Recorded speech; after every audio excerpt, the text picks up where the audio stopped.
Welcome to the 5 for 2 podcast with me, your host Adele, where we say no to careers where you're trading 5 days of misery for 2 days of fun. A place we discuss all things career, confidence, and money moves. I want to motivate, teach, and empower ambitious women to achieve more, earn more, feel more confident, and enjoy the work they do. It's all about believing you can have everything you want in your career and then going and getting it. So if you're ready, let's get into it.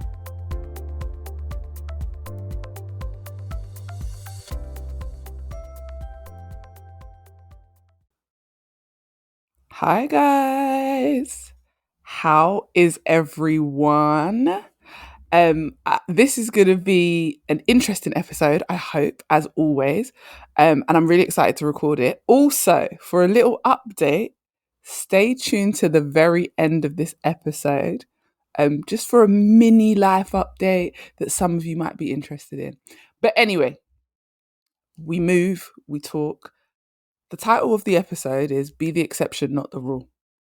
And the reason this episode came about was because I was watching a lovely lady online who was talking about when you go into a company and if you're the only person that looks like you know that you're never going to be able to move up, you're probably never going to get into senior leadership, and she would never work for a company where nobody kind of looks like her here in the UK.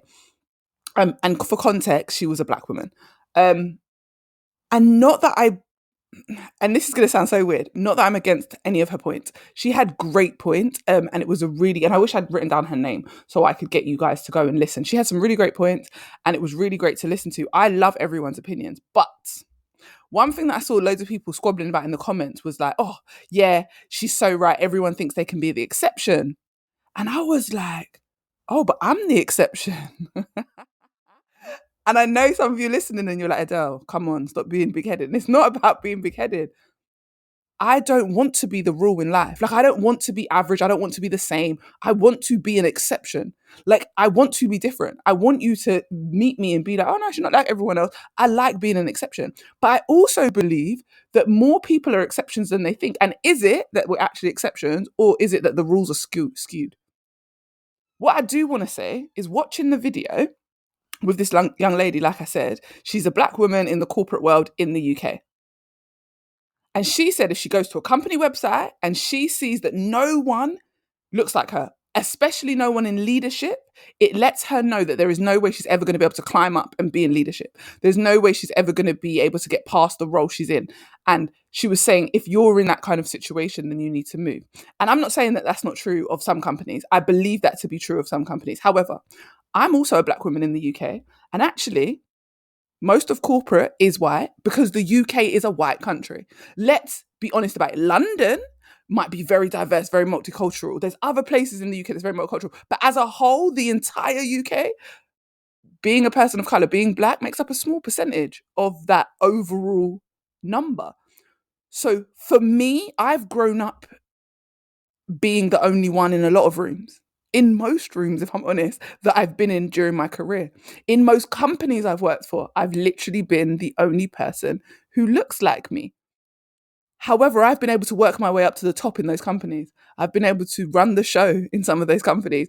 I've also been able to work myself up to a point where I then open the door and let other people in that look like me, other people that don't look like me, all types of people. But I've been able to do that.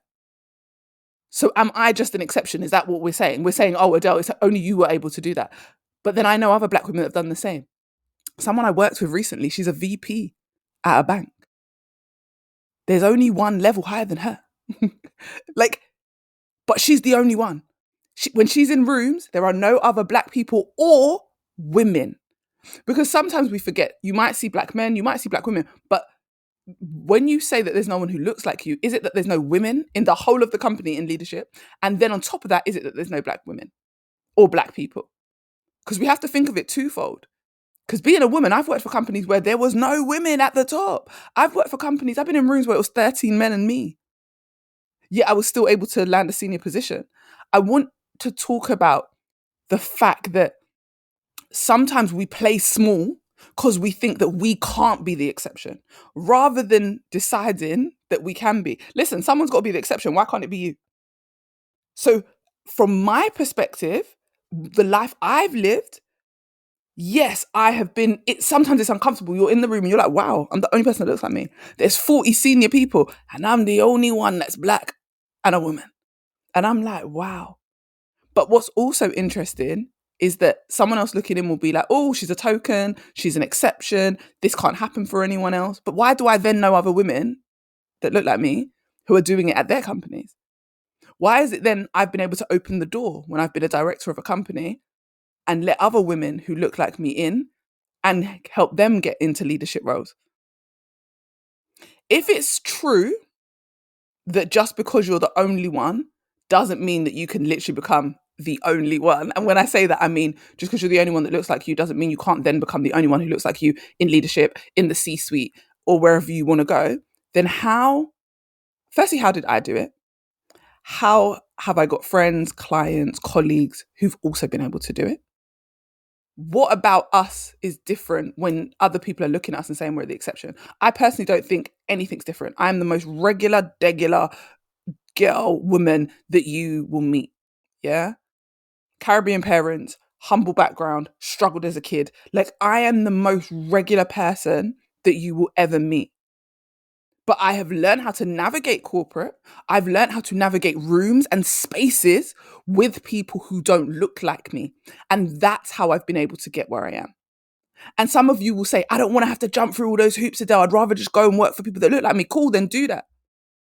Everyone's not willing to do what it takes to get to where they need to get to. And if you're comfortable being the rule, that is fine. But what I mean by being an exception is when someone becomes a millionaire or a billionaire, they are the exception. How did they become the exception?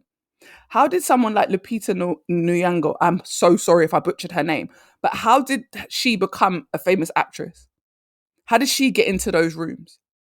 One thing I believe more than anything else when it comes to this conversation is that a lot of people have a lot to say about rules and societal norms and what you should do. While people are talking, God is doing. God put me in those rooms, in those places. God helped me learn to navigate being in a room where nobody looks like me and still win. Anything that can happen for me can happen for other people.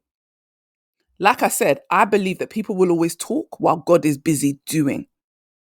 Again, every company I've worked for, well, almost every company I've worked for, and I've got into senior management, I have been the only one who looks like me. I've gone to head offices and been like, wow, nobody looks like me. And I register the information. I'm not saying I don't register the information, but I don't sit in it for too long. Sometimes I like that I'm the only one because I'm like, oh, let me prove something to you lot. Let me kick down doors. Let me show you that you need to have more women who look like me in the room. And that's what usually happens. When you're the only one and you're impressive, then people start to say, oh, is it because she's like that? And we need more people that look like her. We need people who have experiences like her. We need people who have backgrounds like her. Because my culture makes me how I am. When I show up in corporate, the way I work, my work ethic, what I put into a job, what I'm willing to do, background. I come from hard-working Jamaican women. I come from women who put their back to the wall to get it done. I come from women who are not too proud to do whatever it takes to handle their business. Like, we don't care what the job is. Other people might look at it and be like, oh gosh, I would never do that job. Cool, that's you. I've been taught you do what is necessary and legal to take care of your family. Never be too proud to do a job. That's what I was taught. So when I show up at corporate, in my senior roles, in my management roles, in my C-suite roles, when I show up in those roles, it is simply because of my culture. When people see that and they see how I work, it gives them a new perspective of what they thought I might be like. Because I promise you, people have biases, unconscious or conscious, of how I'm going to be as a black woman when they meet me or when they see me. They already have a preconceived notion of who I am. But then when I become the exception, they realize that color doesn't determine who you are or what you are. There are always going to be people that won't believe that. And there's always going to be people that go against the grain. But I want to be in senior leadership. I want to be in management so I can open the door and show other people to do it. And if you're still screaming, yeah, Del, but you're the exception, cool. But I cannot be the only exception in the world. So then if I'm an exception, why can't you listen and be an exception? Why can't a lot more people be an exception? Because what you're saying to me is basically that even though I've been able to do certain things for myself, so I've got myself into senior leadership, I have been able to change industry with no qualifications. And people definitely tell me all the time, oh, you had no qualifications and no experience, you were lucky. Or you're the exception to the rule, it doesn't mean everyone else can. I've helped hundreds of women and a few men do the same, change industry, get 30, 40, 60K pay rises. I've helped people upgrade their careers. Are they all exceptions? At what point does it become the rule if we're all doing it? Because what you're basically saying to me is that when people get around me, they become the exception. Cool, I'll take that. If that's what you're saying, because what you're saying is all the hundreds of people I've helped to change their situation, they're an exception. So how are we now having this many people that are the exception? You're saying get around the Dell and you become the exception. Cool, I will take that if that's what it is. Because that means that every single person I've helped and that has succeeded has been an exception. I think that a lot of people are stuck in a belief that you can never be the exception. So when that happens, you will always just follow the crowd. You're like, yeah, but most people, that doesn't happen for them. Cool, then be most people. Then be in average spaces. I will always fight to not be in those spaces. I will fight to be the exception. Because a lot of people will complain, get upset, because they'll be like, oh, there's no opportunity. Instead of deciding that God can move you and make you the exception. Sometimes I honestly feel like being an exception to a rule is a man-made concept, like a man-made construct. Because it puts you in a position where you believe it so hard that you don't even try. And this is the problem. You believe that you can't be an exception so hard to your core that you don't even try to be. You think it's so hard or it can never happen to you that actually the rule is that these things can never happen to you, so therefore you don't even try. Because honestly, if you if someone told you it was normal, like, yeah, it's normal, all black women can be in leadership, and you heard that your whole life, I promise you'd think it was easy and there would be more women in leadership. You would just do it because you think it's easy. There are certain things in your life that you've been told that, yeah, that's really easy. Do you know how many people I speak to and they're like, oh yeah, if I'm struggling, it's really easy to get a cleaning job or a warehouse job. That's what they'll say to me. I've worked with clients who are like, yeah, if I'm really struggling, those type of jobs are really easy. Because they believe those jobs are easy, they get those jobs very easily. It's really as simple as that. If you believe it, you move as if you believe it. When you move like you believe something, your results prove it to you. Anything you believe, your actions will back it up. Because if you believe something's easy, then you will move as if it's easy. Your actions will create a chain of events that make it easy for you because you believe it's easy. When you think something's hard, you resist it, you avoid it, you don't even try that hard because you're like, oh, it's not going to work out anyway. So I feel like if you were told that certain things were normal, you would stop thinking they were the exception and you would decide they were the rule. And then we'd all go do it. So I do believe it's a belief. Because you are constantly told you can't be the exception, we can't get the things that we want, we're going to struggle in a country where not many people look like us. Because you genuinely think you can't be the exception, or you think there can't be two of you, there can only be one of you, there can't be two of us, there can't be three of us, there can't be four of us. We buy into that story and we act accordingly. When you believe you can't be the exception, you buy into that story and you act accordingly. And however you act, whatever you believe will become your reality. So if you're acting like it's not possible for that to happen for me, it's not possible at all, that I can be the only person in a company that looks like me in the C-suite or in leadership, then you won't. But if you believe, oh, it don't matter. God can move mountains. I can really be the only one who looks like me. And if you constantly tell yourself that, guess what? You'll get there. Stop saying to yourself that I'm the rule instead of the exception. Because like I said, with all my clients, what are we saying? We're saying all of them are exception. If enough people become the exception, then doesn't that make it a rule? At what point does an exception become a rule? At what point do we stop saying, oh, that's not true? No, no, no. It might not be true for you, but what's true for you is definitely not the same as what's true for me. What's true for you might not be the same as what's true for one of my clients. No, every single person is not going to be in the C-suite. Sometimes that might be based on how you look. Sometimes that might be based on you don't have the skill set. Sometimes that might be based on your communication. Sometimes that might be based on you don't have the qualities to sit in that leadership role in that company. Everyone isn't built to be a leader. And that's the honest truth. That's harsh, but it's the reality. Just like everyone is not built to be a rocket scientist, everyone's not built to be in tech, everyone is not built to be an athlete. Because when I say that, everyone's comfortable. If I say, oh, we're not all built to be athletes, people will accept that. But if I say we're not all built to be in leadership, they'll be like, oh, what do you mean? What I mean is we don't all have the same qualities. Everyone can't lead and motivate and support other people. They just don't have it in them. It isn't for everyone. It's a skill that you can build, but again, it's not for everyone. Some people don't even like it. Like when I think of like my other half, he's like that level of responsibility. I don't even like it. It's too much. I got to cater to all these different people. I got to pander to all these different personalities. There's a level that he likes to be at, and a level where he's like, yeah, you doing too much now, and that's okay because we all have different qualities. But his entrepreneurial brain, 10-10. 10-10. We are all different. I always thought I'd be a CEO of a company, sit in C-suite, be an operations director, be the director, run the show. Never thought I'd own my business. Look at me now, owning a business, coaching people, only working in a 9 to 5 part-time and having a whole podcast. No one knew I would be here. I didn't even know I would be here. But guess what? I always thought I could be the exception in any situation. In any situation.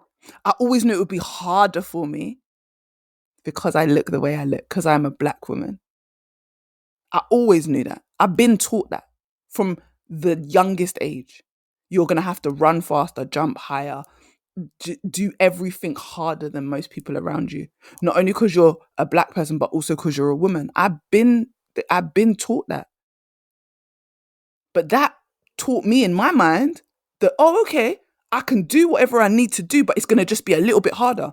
Listen, if you've already always been put in a situation where you work at a certain level and you've always worked harder, you know no different. So for me, I know no different. I don't know what it is to work any differently from what I work. So if you say to me, do I think I work hard? I don't, yeah, but I don't know because I don't know what it is to be different from who I am. This is who I am. So this is what I do.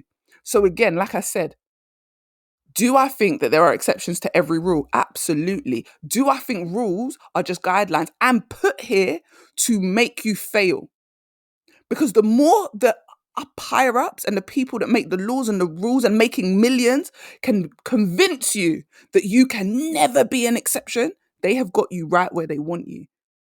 Because they've got you believing that you can only ever be the rule. You can only ever fall in line and be a part of the crowd. You can never be bigger than your station. What does that sound like to you? What does that sound like to you? You have been conditioned to believe you can never be anything bigger than your station. You have been conditioned to believe that if you go into a room and you see only white faces, that you cannot be accepted. Or vice versa, if you see only black faces, that you cannot be accepted because you don't look like them. You have been conditioned to believe that if you see all men and you're a woman, you can't win. I promise you it's going to be harder. I promise you it could feel like it's going to break you at times. I promise you have to be mentally strong to be the only one that looks like you. But that doesn't mean it's not possible. And again, I cannot be the only exception. There are hundreds and thousands of exceptions. So at what point does those exceptions become rules? And I just want to end the episode with this. Actually, before I end the episode with this, I want to say that if you're ready to be an exception, it starts with making the decision that you can have the things that you want.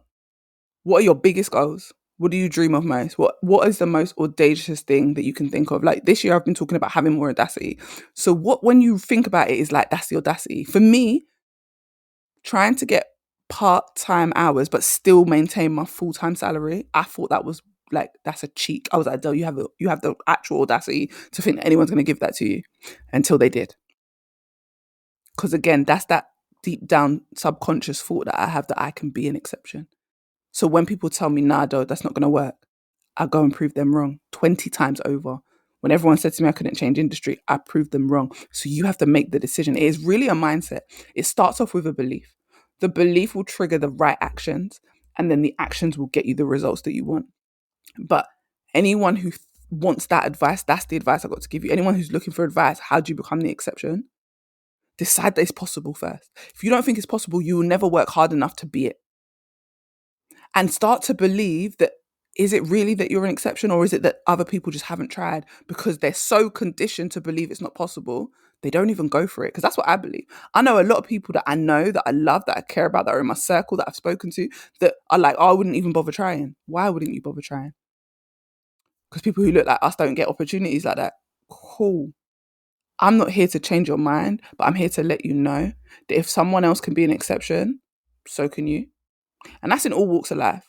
Whether you're a black woman in corporate, whether you're just a woman, whether you're a man in a female-dominated industry, whatever it is, there are always exceptions. The pay gap between men and women is insane. But I promise you, there's women earning as much as some of these men, because there's always an exception. And if one person can do it, two people can do it, two people can do it, three people can do it. When I see someone achieve something, I don't automatically think, oh, that's them, it could never be me. I think then that proves to me that it's possible. All I need, listen, if you show me proof that it's possible, I'm going to do it. And I've told you guys before, sometimes you're the proof that it's possible. Sometimes you have to go first so that other people can follow. And sometimes you get to see one person make it and realize that if they can do it, I can do it. Let them be your beacon. Let them be your light. Listen, my coaching program is called Create Your Own Lane for a reason, because we literally create our own lane. We are the exceptions to the rule. How many times have I told you guys the rules are just guidelines? They're not real. They're a man-made construct. Anyway, I hope this episode has resonated with someone. As you guys can tell, I'm really passionate about it because I do genuinely believe that you can be the exception. And I just want to end this episode with this. They told me there was a 3% chance I could get pregnant naturally at my age. Well, guess what? I'm the 3%. A lot of people would consistently struggle with being the 97%. But I'm the 3% because God said so. What's crazy is percentages change when more of us make them change.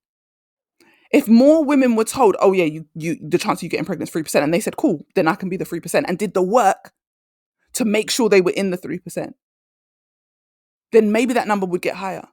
But because immediately they're like, oh my gosh, it's a 97% chance it's not going to happen for me, that's it, they give up. They don't even try.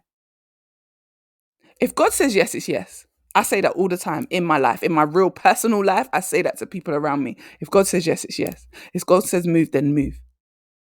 Just because they told me I was there was only a 3% chance, didn't mean that 3% couldn't happen. It didn't mean that I didn't think, okay, I might have to look at other options, but it didn't stop me believing I could be in that 3%. And I was.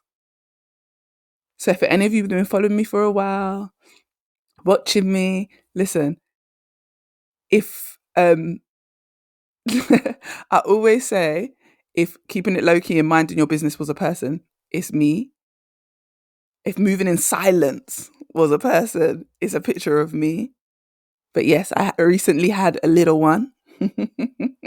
So I'm now officially a mama of 2 because I was the exception to the rule.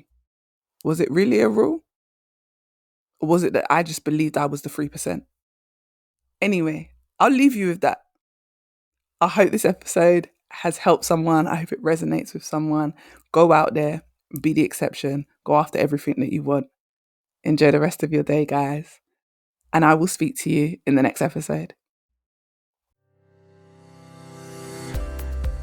I hope this episode gave you exactly what you needed and motivated you to confidently take steps towards your next career move. If you enjoyed it, screenshot and share it on your socials, tag me on Instagram, and come join my community of amazing women working on leveling up their confidence and career. Thanks for listening, and see you next time.